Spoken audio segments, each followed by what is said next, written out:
آپ نے stock market میں بہت سے اتار چڑھاؤ دیکھے ہوں گے، لیکن آج کے اس تجزیے میں ہم جس عجیب و غریب مالیاتی تضاد یعنی فائنینشیل پیراڈاکس کی بات کرنے والے ہیں وہ کسی مسٹری سے کم نہیں۔ ہم بات کر رہے ہیں پی آئی اے ہولڈنگ کمپنی لمیٹڈ یعنی PIHCL کی، ایک ایسی کمپنی جس کے بنیادی حقائق اور مارکیٹ کے رجحان میں زمین آسمان کا فرق ہے۔ آخر یہ سب کیا ہے؟ آئیے اسے ٹھیک سے سمجھتے ہیں۔ تو سب سے پہلے اس بارے تضاد کو سمجھتے ہیں۔ سوچئے، ایک طرف اس اسٹاک نے پچھلے ایک سال میں 113% سے زیادہ کا ریٹرن دیا ہے، لٹرلی 113%، جو کہ کسی بھی حساب سے ایک کمال کی کارکردگی ہے۔ لیکن ٹھیک اسی وقت دوسری طرف ایک انتہائی سنگین حقیقت کھڑی ہے۔ پاکستان اسٹاک ایکسچینج کی طرف سے اسے مسلسل رولز کی خلاف ورزی پر ڈی لسٹ کرنے یعنی مارکیٹ سے نکال باہر کرنے کا خطرہ منڈلا رہا ہے۔ ایک طرف میسو پروفٹ اور دوسری طرف شٹ ڈاؤن کی وارننگ، ہے نا حیران کن بات؟ اس الجھی ہوئی مالیاتی پہیلی کو ڈیپلی سمجھنے کے لیے ہم آج کے اس ایکسپلینر کو ان 6 حصوں میں دیکھیں گے۔ پہلا، دی اسٹاک پیراڈاکس، دوسرا، انڈرسٹینڈنگ PIHCL، تیسرا، وارننگ سائنز اور رسکس، چوتھا، کمپنی کی انکنسالیڈیٹڈ فائنینشیل ریالٹی، پانچواں، دی کنسالیڈیٹڈ پکچر، اور آخر میں دی باٹم لائن۔ آئیے پہلے حصے کی طرف چلتے ہیں، دی اسٹاک پیراڈاکس۔ ذرا اس فگر پر غور کریں، پلس 11.316%۔ جب کسی اسٹاک میں اتنے کم وقت میں اتنا بڑا اچھال آتا ہے نا، تو عام طور پر یہی لگتا ہے کہ کمپنی شدید ترقی کر رہی ہے یا کوئی بہت ہی منافع بخش پروجیکٹ شروع ہونے والا ہے۔ مارکیٹ کا یہ جوش دکھاتا ہے کہ انویسٹرز میں اس شیئر کو خریدنے کی ایک شدید طلب موجود رہی ہے۔ لیکن کہانی میں ٹوسٹ یہاں آتا ہے۔ اس آفیشیل رسک وارننگ الرٹ کو دیکھیں۔ پاکستان اسٹاک ایکسچینج صاف الفاظ میں کہہ رہا ہے کہ کمپنی لگاتار قوانین کی خلاف ورزی کر رہی ہے اور کسی بھی وقت اس کی ٹریڈنگ روکی جا سکتی ہے یا اسے بالکل ڈی لسٹ کیا جا سکتا ہے۔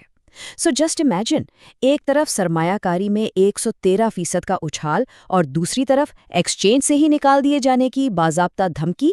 یہی وہ پیراڈاکس ہے جسے آج ہم بریک ڈاؤن کر رہے ہیں۔ تو آخر یہ کمپنی ہے کیا؟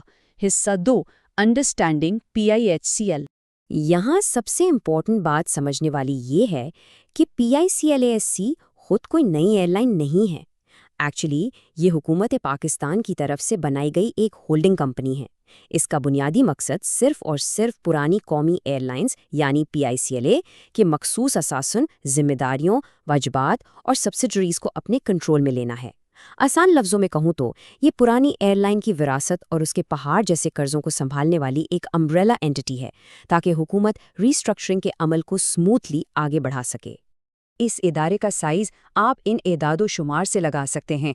اس کی مارکیٹ کیپٹلائزیشن تقریباً 136.4 ارب روپے ہے۔ حکومت پاکستان اس کے میجورٹی شیئرز ہولڈ کرتی ہے۔ لیڈرشپ کی بات کریں تو طارق باجوہ بحیثیت چیئرپرسن اور اسد رسول بحیثیت CEO اسے لیڈ کر رہے ہیں۔ یہ فگرز کلیئرلی دکھاتے ہیں کہ یہ ملک کی اہم ترین اینٹیز میں سے ایک ہے۔ اب چلتے ہیں تیسرے حصے پر، وارننگ سائنز اور رسکس۔ انویسٹرز کے لیے اس فارم 7 ڈاکیومنٹ کو دیکھنا بہت ضروری ہے۔ یہ سپٹمبر 2025 میں ختم ہونے والی تیسری سہ ماہی کے ریزلٹس ہیں۔